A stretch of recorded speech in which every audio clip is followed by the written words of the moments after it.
नमस्कार, सगरमाथा प्राइम समाचारमा स्वागत छ। म जयन्ती पुडासैनी। सबैभन्दा पहिले मुख्य समाचार। सत्ता गठबन्धनका 3 नेता बीच भएको छलफल निष्कर्षविहीन। एमसीसी टेबल गर्ने देउवाको प्रस्ताव निर्वाचनपछि धकेल्न प्रयासमा दाहाल नेपाल। तीनवटै तहको निर्वाचन सम्पन्न नहुन्जेलसम्म सत्तारूढ गठबन्धन कायमै रहने शिक्षा मन्त्री देवेन्द्र पौडेलको भनाई। एमसीसी सम्झौता राष्ट्रिय सहमतिमा अघि बढ्ने दाबी। माओवादी अध्यक्ष दाहालले एमसीसीबारे दुर्भाग्यपूर्ण अभिव्यक्ति दिएको एमाले नेता पोखरेलको आरोप। देशलाई गम्भीर नोक्सान पुर्याएको दाबी।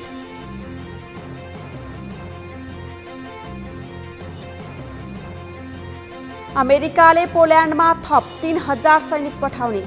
रुसी राष्ट्रपति पुटिन र अमेरिकी राष्ट्रपति बाइडेन बीच फोन वार्ताको तयारी।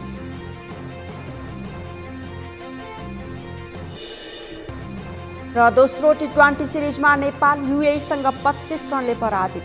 सिरिजको अन्तिम खेलमा सोमबार आयरल्यान्डको सामना गर्ने।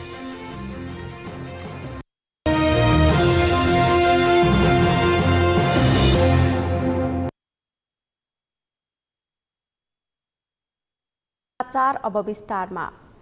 एमसीसी परियोजना अघि बढाउने विषयमा सत्ता गठबन्धनका 3 शीर्ष नेताको बैठक निष्कर्षविहीन भएको छ।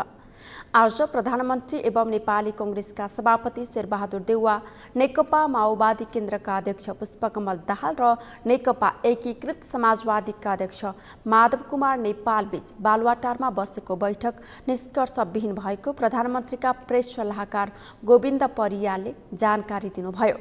एमसीसी लगायतका विषयमा 3 नेताहरू बीच छलफल भए पनि आजको बैठक निष्कर्षविहीन भएकाले नेताहरू बीच फेरि छलफल हुने बताइएको छ। आजको छलफलमा प्रधानमन्त्री देउवाले संसदको आगामी बैठकमा एमसीसी टेबल गर्नुपर्ने प्रस्ताव राखे पनि दाहाल र नेपालले सहमतिबाट मात्रै एमसीसी अघि बढाउनु पर्नेमा जोड दिएका छन्।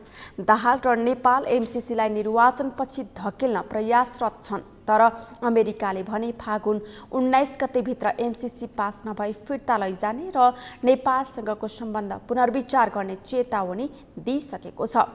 तीनवटै तहको निर्वाचन सम्पन्न नहुन्जेलसम्म सत्तारूढ गठबन्धन कायमै रहने शिक्षा मन्त्री देवेन्द्र पौडेलले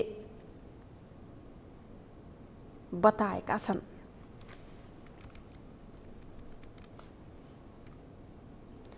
शिक्षा विज्ञान तथा प्रविधि मन्त्री देवेन्द्र पौडेलले 3वटै तहको निर्वाचन सम्पन्न नहुन्जेलसम्म सत्तारूढ गठबन्धन कायमै रहने दाबी गर्नुभएको छ। सत्तारूढ नेकपा माओवादी केन्द्रका नेता समेत रहनुभएका मन्त्री पौडेलले संघ, प्रदेश र स्थानीय तहको निर्वाचन सम्पन्न गरे गरी सत्तारूढ गठबन्धनले आफ्नो कार्यसूचीलाई अघि बढाएको पनि बताउनुभयो। आज काठमाडौँमा आयोजित एक साक्षात्कार कार्यक्रममा उहाँले स्थानीय तहको निर्वाचन सम्पन्न हुने बित्तिकै सरकारले संघ र प्रदेशको निर्वाचनको मिति घोषणा गर्ने बताउनुभयो।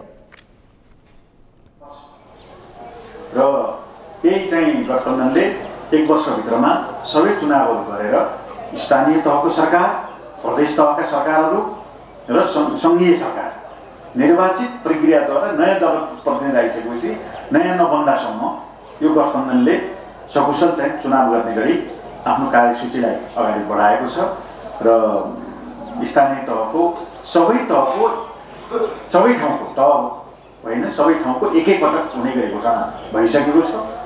अब सर्वोच्च अदालतले गरेको फैसलाका आधारमा संघ र प्रदेशको पनि छिटै नै हामीले चाहिँ निर्वाचनको कार्यतालिका केही समयपछि भर्खरै त स्थानीय तहको मात्रै भएपछि सकिसकेपछि हामी सार्वजनिक गर्छौँ र यो वर्ष चाहिँ निर्वाचन वर्ष हुनेछ।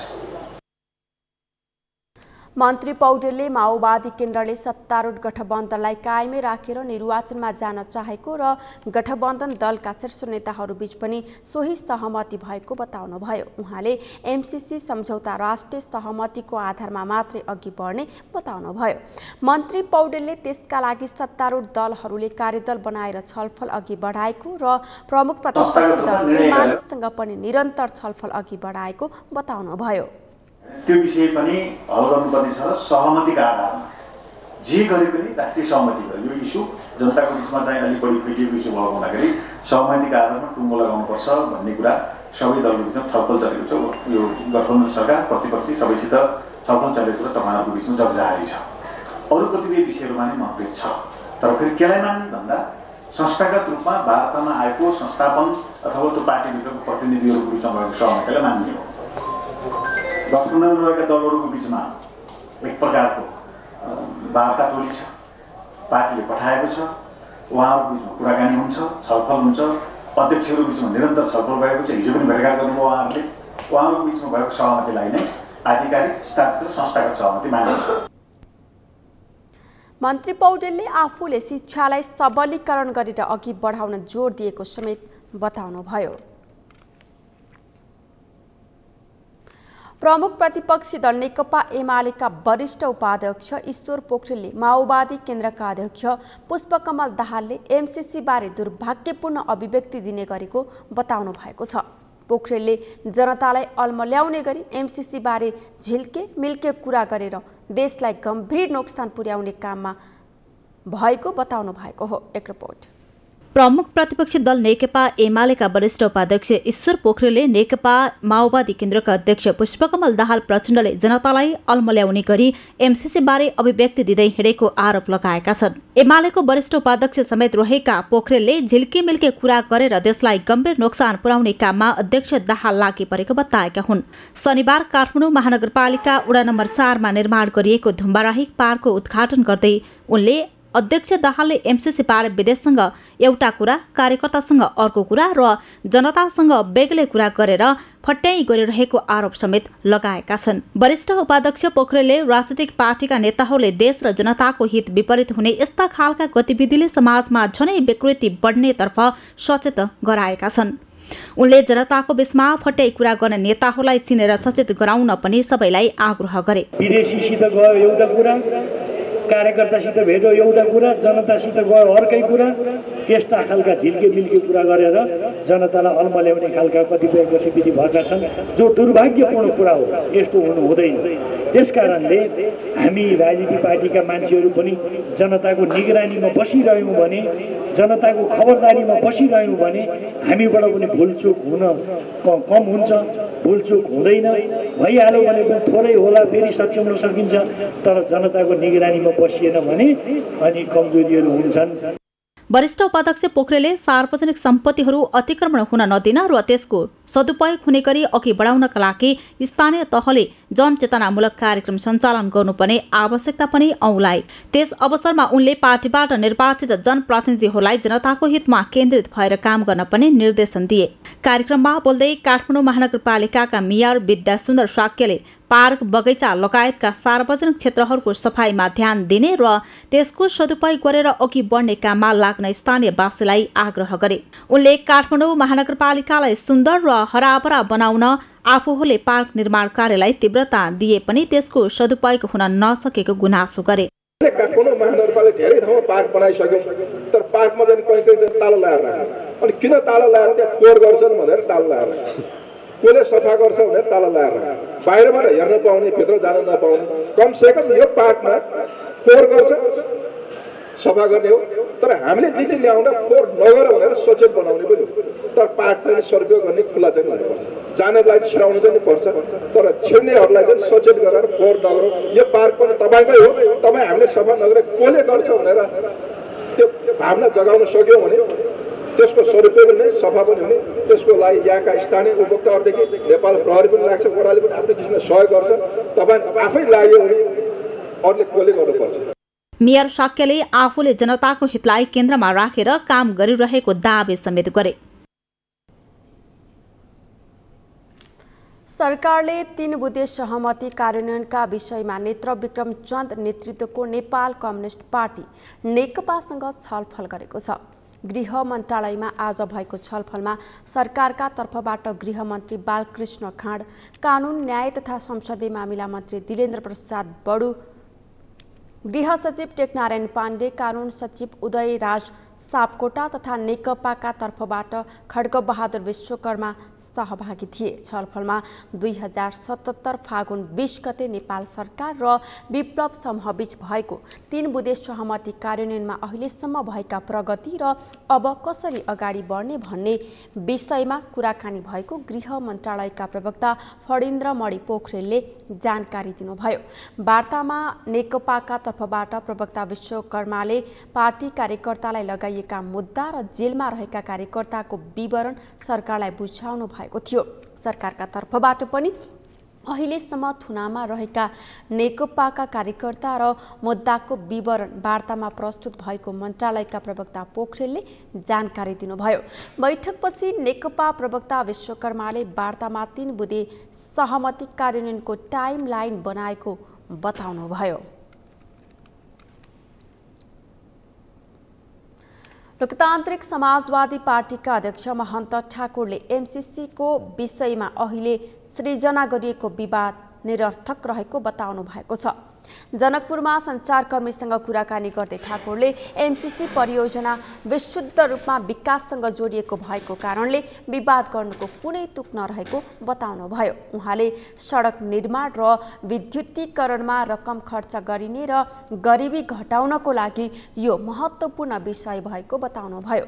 अध्यक्ष ठाकुरले एमसीसीको विषयमा उठेको विवादहरूको विषयमा सरकारवाला निकायले आफ्नो पक्ष राखिसकेको अवस्थामा यसलाई सस्तो लोकप्रियता हासिल गर्न विवाद सिर्जना गर्नु उचित नभएको बताउनुभयो।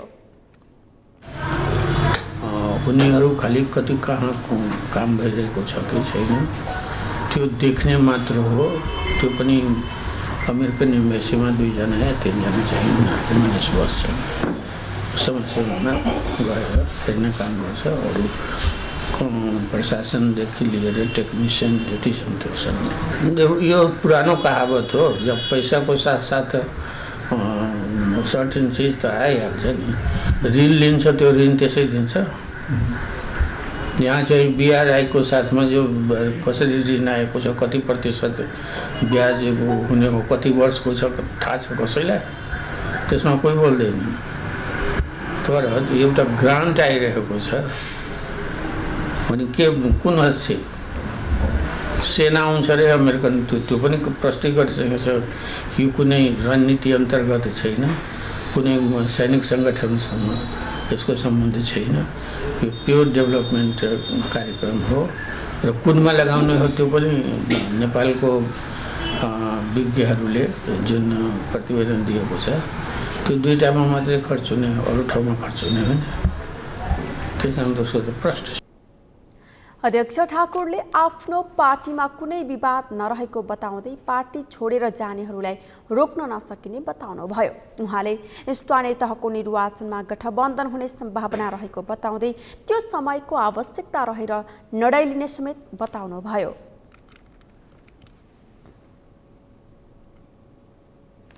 राष्ट्रिय प्रजातन्त्र पार्टी राप्रपाको आगामी फागुन 11 गते केन्द्रीय कार्य समितिको बैठक काठमाडौँमा बस्ने भएको छ। स्थानीय तहको निर्वाचनमा उम्मेद्वार उठाउनका लागि नामावली तयार गर्ने मापदण्डका बारे विशेष छलफल हुने बैठकमा समसामयिक विषयहरूमा समीक्षा हुने नेता सुन्दर पाण्डेले जानकारी दिनुभयो।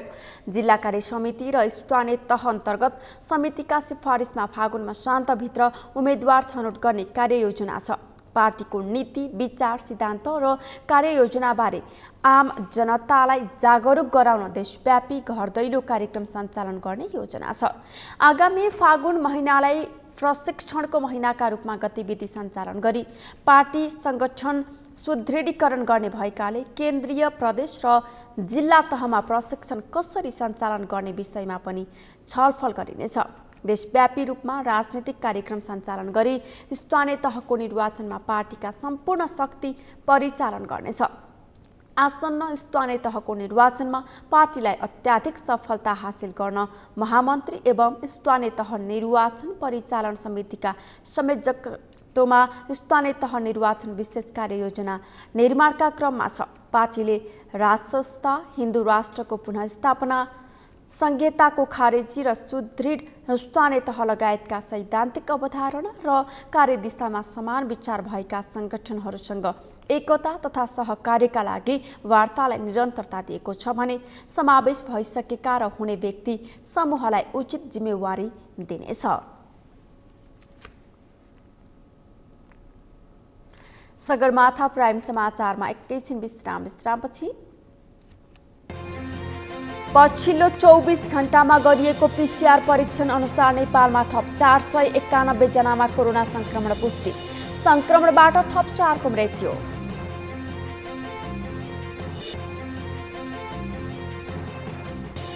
झापाको मगमग चाउचे उद्योगमा भीषण आग लागि, क्षतिको यथेष्ट विवरण आउन बाँकी, उद्योगका सबै सामान जलेर नष्ट।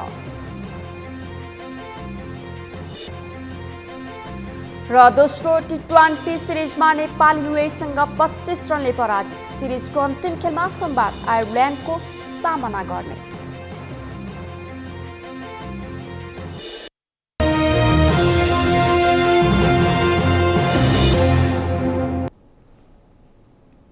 विश्रामपछि पुनः स्वागत छ। अब बाँकी समाचार। नेपालमा 4260 जनाको पीसीआर परीक्षणमा 491 जनामा संक्रमण पुष्टि भएको छ। यस्तै सोही समयमा 2394 जनाको एन्टिजेन विधिबाट गरिएको परीक्षणमा 345 जनामा कोरोना पुष्टि भएको छ। सोही अवधिमा थप 4 कोरोना संक्रमितको मृत्यु भएको छ। जीवन राणा भाटको रिपोर्ट। नेपालमा पछिल्लो 24 घण्टामा कोरोना संक्रमितको संख्या घटेर 1000 भन्दा तल झरेको छ। पछिल्लो 24 घण्टामा 836 जना नयाँ कोरोना संक्रमित थपिएका छन्। स्वास्थ्य तथा जनसङ्ख्या मन्त्रालयका अनुसार देशभरका विभिन्न प्रयोगशालामा गरिएको 4260 जनाको पीसीआर परीक्षणमा 491 जनामा संक्रमण पुष्टि भएको हो। त्यसैगरी 2394 जनाको एन्टिजेन विधिबाट गरिएको परीक्षणमा 345 जनामा कोरोना पुष्टि भएको छ। सोही अवधिमा थप 4 जना कोरोना संक्रमितको मृत्यु भएको छ। यो सँगै अहिलेसम्म नेपालमा कोरोनाबाट मृत्यु हुनेको संख्या 11882 पुगेको छ। त्यस्तै 1836 जना निको भएका छन्। मन्त्रालयका अनुसार हाल देशभर सक्रिय संक्रमितको संख्या 26102 रहेको छ। 118 जना क्वारेन्टिनमा रहेको मन्त्रालयले जनाएको छ। मन्त्रालयका अनुसार शनिबारसम्म नेपालमा कोरोना संक्रमितको संख्या 11,09,950 पुगेको छ, जसमा पीसीआर परीक्षणमा 9,72,632 जना तथा एन्टिजेन विधिमा 1,37,318 जनामा कोरोना पुष्टि भएको छ। त्यसमध्ये 9,34,648 जना निको भएका छन्। पछिल्लो 24 घण्टामा 2,88,837 जनाले कोरोना विरुद्धको खोप लगाएका छन्। सगरमाथा टेलिभिजनका लागि जीवन राणाबाट काठमाडौँ। कोरोना संक्रमणको जोखिम कम हुँदै गएको तथा विद्यार्थीहरूलाई कोरोना भाइरस विरुद्धको खोप लगाएपछि शिक्षण संस्था सञ्चालनको तयारी गरिएको छ। सरकारवाला निकायको छलफलपछि फागुनको पहिलो साताबाट शैक्षिक संस्था सञ्चालनको तयारी थालिएको हो। तर अझै पनि 12 वर्षभन्दा कम उमेर समूहका विद्यार्थीहरूले कोरोना विरुद्धको खोपको दायराबाट टाढै छन् भने संक्रमण दर घटेको भए पनि जोखिम कायमै छ। यस्तो समयमा विद्यालय सञ्चालनका लागि कस्तो तयारी थालिएको छ त? संकल्प बोहराको रिपोर्ट। कोरोना संक्रमणको दर घट्दै गएपछि शैक्षिक संस्था सञ्चालनको तयारी थालिएको छ। सरकारले बालबालिकाले कोरोना विरुद्धको खोप अभियान सञ्चालन गराएको तथा संक्रमणको जोखिम कम भएपछि विद्यालय सञ्चालनको तयारी गरिएको हो। अनलाइन कक्षा प्रभावकारी नदेखिएकाले सरकारवाला निकायसँग भएको छलफलपछि सरकारले फागुनको पहिलो साताबाट विद्यालय खोल्ने अनुमति दिएको हो। विद्यालय शिक्षक विद्यार्थीको भौतिक उपस्थितिमै सञ्चालन गर्ने तयारी थालेपछि स्वास्थ्य मन्त्रालय समेत खोपको दायराबाट टाढा रहेका 12 वर्षभन्दा मुनिको उमेर समूहका बालबालिकाले समेत खोप दिने तयारीमा जुटेको छ। नेपालमा कोभिड-19 संक्रमणको आशंका लागेर परीक्षण गर्नेहरूको संख्या अहिले अघिल्ला हप्ताहरूको तुलनामा केही कम भएको देखिन्छ। त्यसमध्ये संक्रमण पुष्टि हुनेहरूको अनुपात पनि 10%, अझ हिजो त 5%सम्म आएको छ। 10%को हाराहारी संक्रमण पुष्टि भइरहेको देखिन्छ, जसलाई संक्रमणको आशंका लागेर परीक्षण गर्न जानुभएको छ। 12 वर्षभन्दा मुनिका बालबालिकाहरूका लागि खोपका सन्दर्भमा छलफलहरू चलिरहेका छन्। हामी विचार विमर्शमा छौँ। खोप ल्याउने तयारीहरू कसरी गर्ने, के गर्ने, यी सबै कुराहरूमा हामी छलफलमा छौँ। अहिले नै हामी ठ्याक्क त्यसको कुनै निष्कर्षमा पुगिसकेको अवस्था छैन, त्यो खोप आइसकेको अवस्था पनि छैन। तुलनात्मक रूपमा जुन वर्ग अलि बढी जोखिम हुन्छ त्यो जोखिमको वर्ग अनुसार हामीले उहाँहरूलाई सुरक्षित गर्दै त्योभन्दा कम जोखिम भएको वर्गहरूमा खोप लगाउने कुराहरू र अरू सावधानी लिने कुराहरूमा विगतदेखि नै गर्दै आएको अभ्यास खोप अभियानमा पनि अगाडि निरन्तर लिएर जाँदै गर्नेछौँ। हामी सबैले आफ्नो ठाउँबाट आफू जोगिने, अरूलाई जोगाउने, जनस्वास्थ्यका मापदण्ड पालना गर्ने गराउने, खोप लगाउने र खोप लगाउने दायरामा आउन छुट्नुभएको व्यक्तिहरूलाई चाँडो खोप लगाउने खालको वातावरण बनाउनु पर्ने छ। अहिले दैनिक कोरोना संक्रमणको दर घटेको छ, यद्यपि कोरोना संक्रमणका कारण मृत्यु हुनेको संख्या पनि कमी आउन सकेको छैन। त्यसै गरी ओमिक्रोनबाट साना उमेर समूहका बालबालिकाहरू समेत प्रभावित भएका थिए। जनस्वास्थ्यका मापदण्ड पालना नगर्ने हो भने जोखिम बढ्न सक्छ। त्यसैले जनस्वास्थ्यको मापदण्डको पुनः पालना गरेर विद्यालय सञ्चालन गरिनुपर्ने चिकित्सकहरूको भनाइ छ। बालबालिकाहरूको लागि चाहिँ स्कुल खोल्ने कुरा भइरहेको छ। ओमिक्रोन भेरिएन्टको चाहिँ इन्फेक्सनको दर अहिले पनि उच्च छ र अहिले पनि बच्चाहरूले चाहिँ 12 वर्षभन्दा मुनिका बच्चाहरूले चाहिँ खोप लगाउन पाएका छैनन्। यो खोप नलगाएसम्म यदि स्कुल खोल्ने हो भने पनि 3वटा कुरामा प्राथमिकता दिनुपर्छ। एउटा दिनभरि पढाउनुको सट्टा सर्टेन आवर्स पढाउने, नम्बर 1। नम्बर 2 अल्टरनेट गरेर क्लास पढाउने, ताकि एउटा कक्षा कोठामा 50 जना राखिदियो भने दूरी कायम गरेर 25 जना राख्नु पर्यो। र अर्को जनस्वास्थ्यका मापदण्डहरू फलो गरेर मजाले मास्क लगाउने, हात धुने व्यवस्था गर्ने, सेनिटाइजरको प्रयोग गर्ने, अनि यसरी मात्र स्कुल खोल्न सकिन्छ। सञ्चालनको तयारी थालेका विद्यालयहरूले समेत आफ्ना विद्यार्थी तथा शिक्षकहरूमा स्वास्थ्य समस्या आउन नदिन भरमजदुर प्रयास गर्ने बताएका छन्। उनीहरूले भौतिक दूरी कायम गर्ने तथा जनस्वास्थ्यका मापदण्ड पालना गर्ने गरी विद्यालय खोल्ने तयारी थालेको सञ्चालकहरूको भनाइ छ। गेटमा सेनिटाइज गर्न लाउँछौँ, त्यसपछि आएर रुममा जाँदाखेरि हामी एउटा लाइनबद्ध हिसाबले रुममा लान जान्छौँ र प्रत्येक क्लासको वरिपरि हामीले यहाँनिर जसमा चाहिँ यहाँ हात धुने ठाउँ छ, त्यहाँ साबुन पानीले हाम्रो छुट्टै धारामा साबुन पानीले हात धुने ठाउँहरू छ। अनि अर्को कुराहरू हामी के पनि गर्छौँ भने बच्चाहरूलाई क्लासमा बस्दाखेरि पनि अब तपाईँले जुन पनि अब खानाहरू ल्याउनुहुन्छ त्यसलाई पनि एक आपसमा सेयर नगर्नुहोस्। यो पटकलाई तपाईँहरूले त्यो सेयर गर्ने काम टोटल्ली बन्द गर्नुहोस्, किनभने यो सेयरले एक प्रकारले अर्कालाई भएको शङ्काहरू विस्तार हुनसक्छ। यसलाई पनि हामी त्यो कडाइका साथ लागू गर्नेछौँ। बसमा आउने बच्चाले हामीले बसमा चाहिँ जुन बच्चाहरू जानुहुन्छ बसमा पनि हामीले जुन बस सञ्चालक गर्ने भाइहरू हुनुहुन्छ उहाँहरूलाई बसमा चढ्दाखेरि पनि सेनिटाइज गर्नुहोस् र बसबाट ओर्लिँदा पनि सेनिटाइज गराइदिनुहोस् भनेर। अनि त्यहाँ हामी सिटभन्दा माथिको बच्चाहरू, सिटभन्दा बढी बच्चाहरू राख्दैनौँ। त्यसरी नै हामी बच्चाहरूलाई बसको पनि व्यवस्था गरेका। कोरोना संक्रमणको दर घटेको भए पनि अहिले पनि सक्रिय संक्रमितको संख्या 26,000 भन्दा धेरै छन्। त्यसैले विद्यालय सञ्चालन गर्दा आवश्यक सतर्कता अपनाउन जरुरी छ। सगरमाथा टेलिभिजनका लागि क्यामेरामा सुरेन्द्र राउतको साथमा संकल्प बोहरा, काठमाडौँ। सरकारले वैशाख 30 गतेका लागि स्थानीय तहको निर्वाचनको मिति घोषणा गरेसँगै सुर्खेत आसपासका जिल्लामा सुरक्षा रणनीति बनाउन थालिएको छ। स्थानीय तहको निर्वाचनलाई लक्षित गरी संयुक्त सुरक्षा रणनीति बनाउनका लागि सुर्खेतसँग सीमा जोडिएका 6 जिल्लाका जिल्ला अधिकारी सहित पूर्व तयारी स्वरूप बैठक बसेका हुन्। सुर्खेतबाट दिलबहादुर खत्रीको रिपोर्ट। सरकारले स्थानीय तहको निर्वाचनको मिति घोषणा गरेसँगै सुर्खेत आसपासका जिल्लाहरूमा सुरक्षा रणनीति बनाउन थालिएको छ। स्थानीय तहको निर्वाचन लक्षित गरेर सुर्खेतसँग सीमा जोडिएका 6 जिल्लाका प्रमुख जिल्लाधिकारी सहित सुरक्षा निकायका प्रमुखहरूबीच अन्तर जिल्ला संयुक्त सुरक्षा रणनीति बनाउन लागेका हुन्।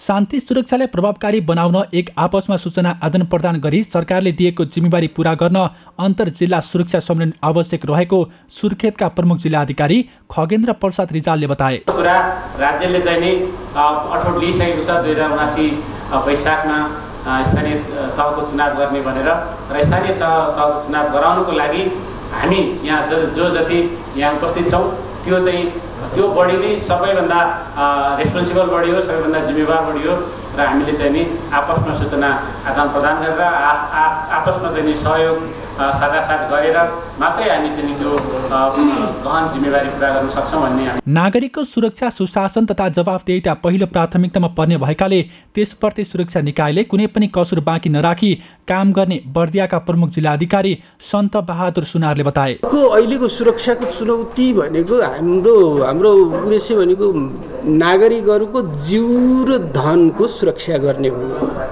हाम्रो पहिलो प्राथमिक उद्देश्य, हाम्रो दायित्व, हाम्रो कर्तव्य भनेको त्यही हो। त्यसैले यो जीव र धनको सुरक्षा गर्ने धेरै कम्पोनेन्टहरू छन्। यसको यो सुरक्षाभित्र ठुलो चाहिँ सुरक्षाको सञ्जाल। तराईबाट आउने लागु औषध, गुणस्तरहीन खाद्यान्न, ओसार पोसार, यातायात भाडा दर जस्ता समस्या पहाडी जिल्लाहरूमा पनि रहेकाले मुहानदेखि नै रोकथाम आवश्यक रहेको दैलेखका प्रमुख जिल्लाधिकारी हरिबहादुर प्याकुरेलले बताए। अहिले मेन पहाडी जिल्लाहरूमा देखिएको समस्याको कुरामा एउटा लागु औषधको ओसार पोसार एउटा, त्यसपछि एउटा चाहिँ यातायातको भाडा दरका कुराहरू र एउटा अर्को चाहिँ गुणस्तरहीन जुन डेट एक्सपायर भएका सामग्रीहरू यहाँबाट बाँके र सुर्खेतबाट का व्यापारीहरूले पठाइदिने र हामीले अनुगमनको क्रमका कुराहरूमा चाहिँ त्यहाँ पक्राउ गर्ने कुराहरू भयो र यसलाई हामीले मुहान नै रोकिदियो भने यसले चाहिँ राम्रो सार्थक चाहिँ होला भन्ने चाहिँ हो। र कतिपय कुराहरू मेडिकलका कुराहरू पनि छ। मेडिकलका कुराहरूमा मेडिकलका डेट एक्सपायर भएका औषधिका कुराहरू यी यावत कुराहरूले गर्दाखेरि यो चेकिङका कुराहरू गर्दाखेरि पनि बेटर होला। नेत्रविक्रम चन्द नेतृत्वको नेकपा माओवादी विप्लव समूहको प्रभाव सल्यानमा बढी देखिएकाले चुनाव लक्षित सुरक्षा सतर्कता बढाउन जाजरकोट र रुकुम लगायतका सीमा जोडिएका जिल्लासँग समन्वयात्मक ढङ्गले अगाडि बढेको सल्यानका प्रमुख जिल्ला अधिकारी विपिन आचार्यले बताए। निर्वाचन सम्बन्धकै अर्को कुरा चाहिँ कस्तो छ भने अब चुनावको बेलामा चाहिँ राजनीतिक पार्टी अहिले अब कुनै टुक्रिएका कोही जोडिएका यो छ, त्यो मध्ये विप्लवको अलि बढी भएको। अघि जाजरकोटको कुरा गर्नुभयो, जाजरकोट जस्तो घटना चाहिँ भएको छैन हामी कहाँ अहिलेसम्म, तर केन्द्रीय रूपमा केन्द्रीय नेताहरू पनि भएको जिल्ला चाहिँ सल्यान हो। त्यसले गर्दाखेरि हामीले त्यसको सुरक्षा सतर्कता चाहिँ हामी सँगैका जिल्लाहरू जस्तो जाजरकोटसँग अथवा उता हामी रुकुम पश्चिम अरू जिल्लाहरूसँग पनि छ, रुकुम पूर्व, रुकुम पश्चिम, रोल्पासँग पनि छ। त्यसको प्रभावले परेको कारणले पनि अलि बढी भएकोले हामी कहाँ चाहिँ अलि बढी प्रभाव चाहिँ त्यसको छ। पूर्व तयारी स्वरूप बसेको सुरक्षा बैठकले 6 जिल्लाका सुरक्षा प्रमुखहरूबीच अपराधका घटनाहरूलाई न्यूनीकरण गर्नको लागि महत्त्वपूर्ण हुने अपेक्षा राखिएको छ। स्थानीय तहको निर्वाचनको सुरक्षा तयारीसँगै विपदका घटनाहरूसँग समन्वयन, लागु औषध, ओसार पोसार र सूचनाहरू आदान प्रदान गर्नको लागि एकीकृत रणनीति बनाउन सुरक्षा अधिकारीहरू एकजुट भएका छन्। सगरमाथा टेलिभिजनका लागि सुर्खेतबाट दिलबहादुर खत्रीको रिपोर्ट। झापाको मेचीनगर 14 दुहागढीमा रहेको मगमग चाउचो उद्योगमा आगलागी भएको छ। आज बिहान 4 बजेदेखि मगमग चाउचो उद्योगमा लागेको आगो निभाउन झापा, मोरङ, इलाम र सुनसरीका 12 दमकलको प्रयोग गरिएको इलाका प्रहरी कार्यालय काकडभिट्टाका प्रहरी प्रमुख नायब उपरीक्षक सुनिल दाहालले जानकारी दिनुभयो। ठूलो संख्यामा नेपाली सेना, सशस्त्र प्रहरी, नेपाल प्रहरी र स्थानीय वासीहरूले आगो निभाएका छन्। 2075 सालमा 1 अर्ब रुपैयाँको लगानीमा स्थापना भएको यो उद्योगले मगमग, अकबरी लगायतका चाउचोहरू उत्पादन गर्दै आएको थियो।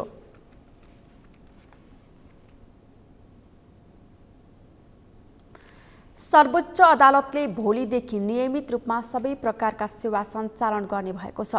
कोभिड महामारीको संक्रमण बढेको भन्दै सर्वोच्च अदालतले कटौती गरेको सेवा फागुन 1 गतेदेखि सबै प्रकारको सेवा सञ्चालन गर्न लागेको हो।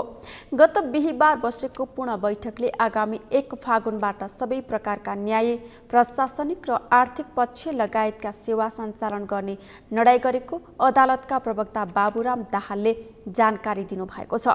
कोभिडको नयाँ भेरिएन्ट ओमिक्रोन बढेपछि अदालतले गत 5 माघदेखि सेवा कटौती गरेको थियो।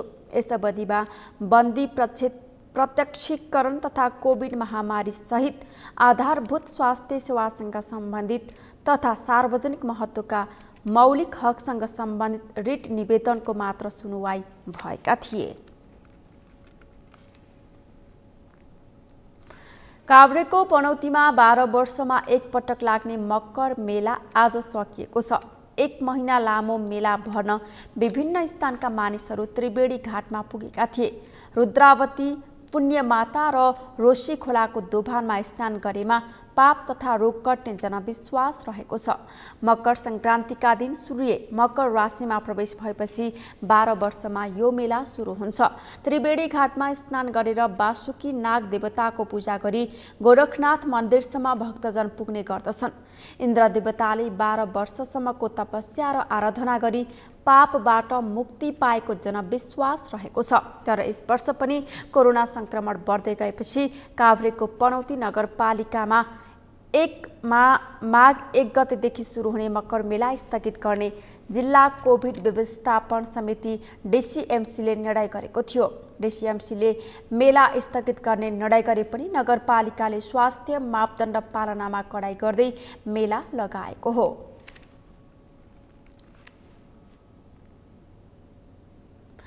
कञ्चनपुरको शुक्लाफाटा राष्ट्रिय निकुञ्जमा बाघ सर्वेक्षण कार्य सुरु गरिएको छ। निकुञ्ज क्षेत्रमा भएको बाघको संख्या पत्ता लगाउनको लागि सर्वेक्षण कार्य सुरु गरिएको हो। राष्ट्रिय बाघ सर्वेक्षण 2078 अन्तर्गत शुक्लाफाटा राष्ट्रिय निकुञ्जको शुक्लाफाटा क्षेत्र, लालझाडी र जोगबुढा क्षेत्रमा बाघ सर्वेक्षण कार्य थालनी भएको छ। निकुञ्ज कार्यालयका अनुसार उक्त क्षेत्रलाई बाघ सर्वेक्षणको लागि 2 किलोमिटर लम्बाई तथा 2 किलोमिटर चौडाइ भएका 260 वटा ग्रिडहरूमा विभाजन गरिएको छ।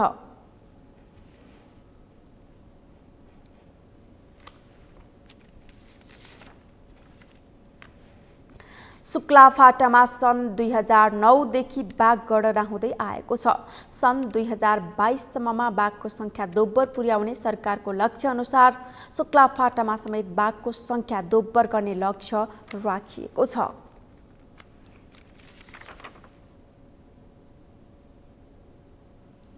सगरमाथा समाचारमा एकैछिन विश्रामपछि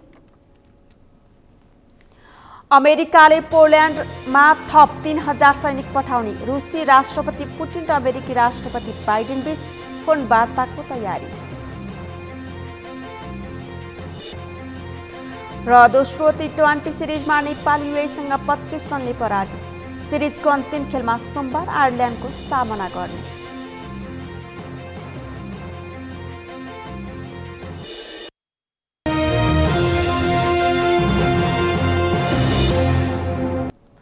अब पालो अर्थ समाचारको।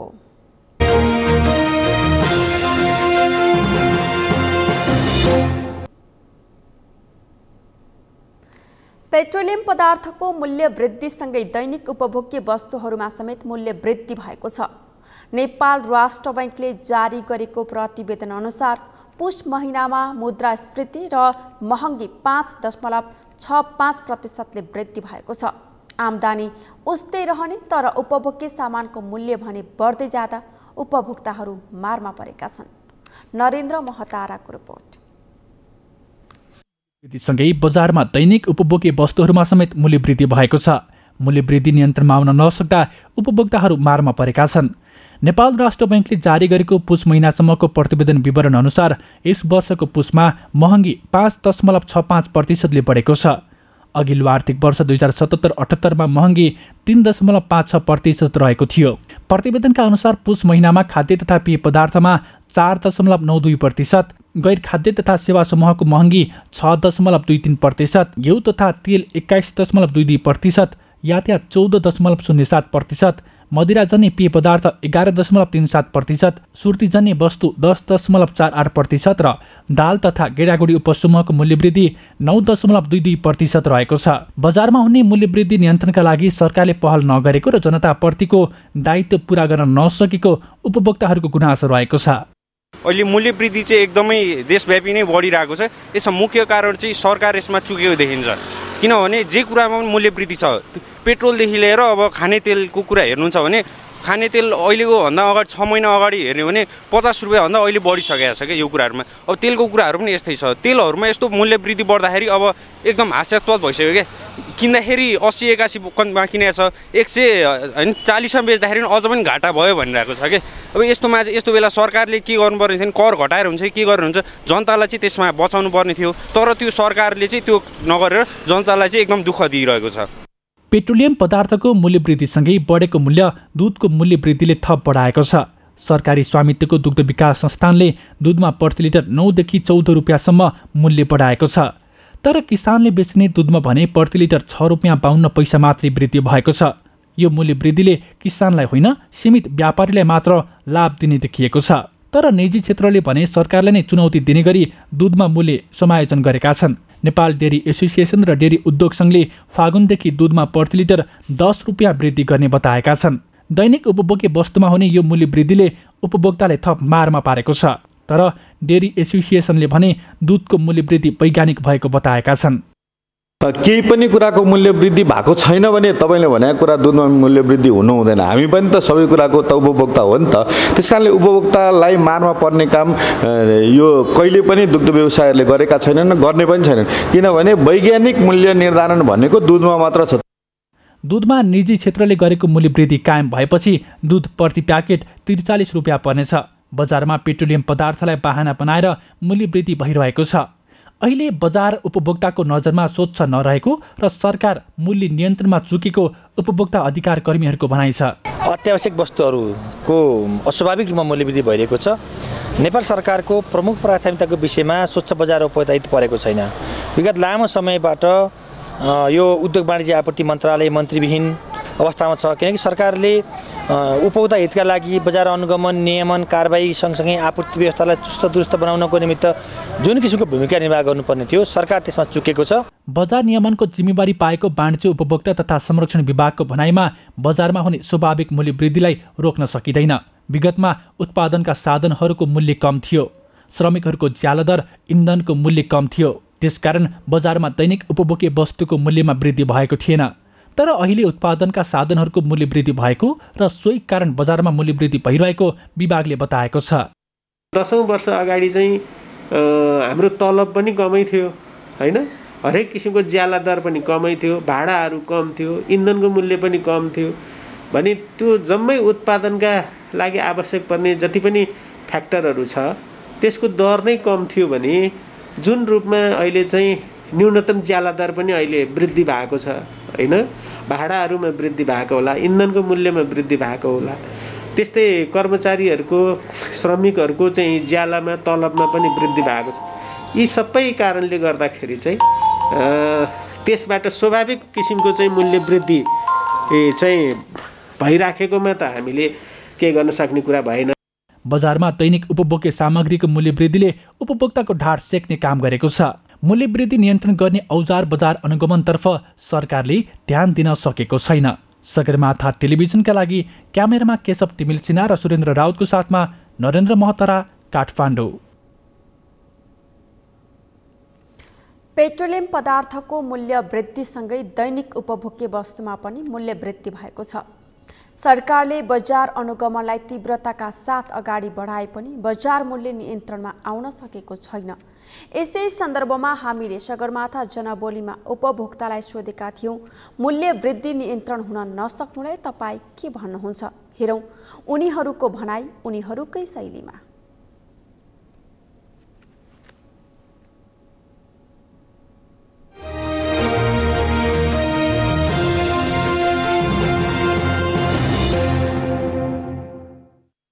अहिले मूल्य वृद्धि गर्ने कुरा चाहिँ आम नागरिकमाथि चाहिँ नि व्यवहार लाद्ने कुरा हो।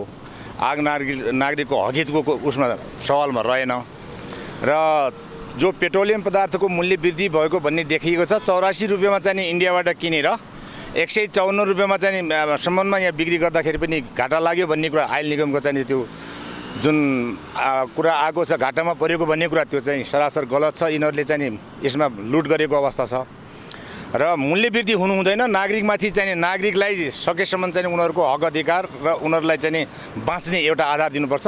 गरिबको रेखामुनि परेका आम नागरिकहरूले चाहिँ यसबाट चाहिँ धेरै ठुलो चाहिँ नि मतलब दुःख र शास्ति पाउनुपर्ने अब भोग्नुपर्ने अवस्था छ र मूल्यवृद्धि गाडी भाडामा होस् अथवा खाद्यान्नमा होस् अति उपभोग्य वस्तुमा होस् यी सबै चिजहरूमा चाहिँ भएको मूल्यवृद्धिले आम नागरिकमाथि चाहिँ ठुलो चाहिँ वज्रपात सिर्जना गरेको अवस्था छ। त्यसकारणले यो नियन्त्रण हुनुपर्छ र सरकारले चाहिँ बेलैमा सचेत भएर यसलाई घटाउनमा पहल गर्नु। यो मूल्य वृद्धि त एकदमै खोइ बढ्दै गइरहेछ। ग्यासको मूल्य त्यस्तो बढ्यो अचानक, महिनामा 3 पल्ट बढ्यो ग्यासको मूल्य। अचम्मै लाग्छ किन यसरी ग्यासको मूल्य बढेछ।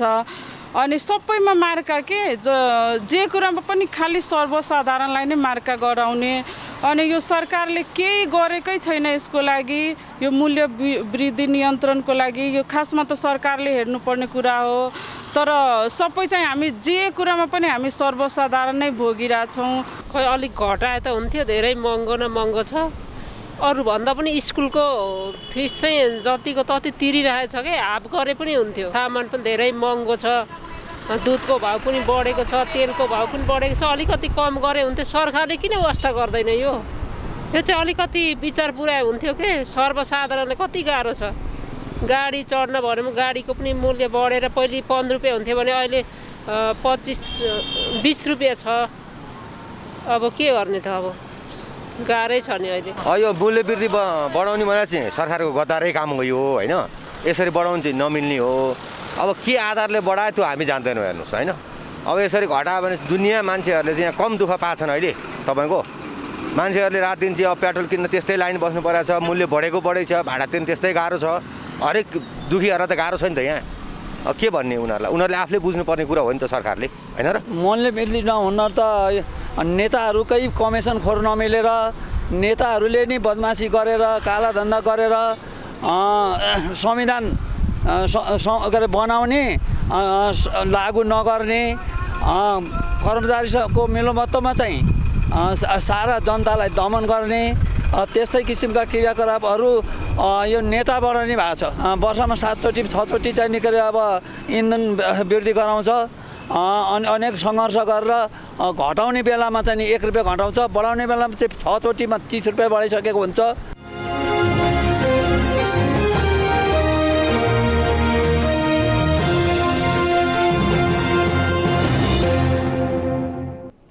यो सँगै हामी सगरमाथा प्राइम समाचारको अन्त्यमा छौँ। अन्त्यमा मुख्य समाचार फेरि एकपटक। सत्ता गठबन्धनका 3 नेताबीच भएको छलफल निष्कर्षविहीन। एमसीसी टेबल गर्ने देउवाको प्रस्ताव निर्वाचन पछि धकेल्न प्रयासमा दाहाल नेपाल। 3वटै तहको निर्वाचन सम्पन्न नहुन्जेलसम्म सत्तारूढ गठबन्धन कायमै रहने शिक्षा मन्त्री देवेन्द्र पौडेलको भनाई। एमसीसी सम्झौता राष्ट्रिय सहमतिमा अघि बढ्ने दाबी। माओवादी अध्यक्ष दाहालले एमसीसी बारे दुर्भाग्यपूर्ण अभिव्यक्ति दिएको एमाले नेता पोखरेलको आरोप। देशलाई गम्भीर नोक्सान पुर्याएको दाबी।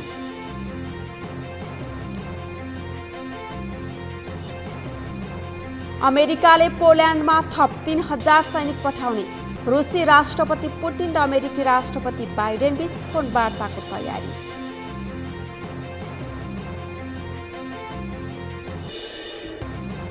र दोस्रो टी20 सिरिजमा नेपाल युएसँग 25 रनले पराजित। सिरिजको अन्तिम खेलमा सोमबार आयरल्यान्डको सामना गर्ने।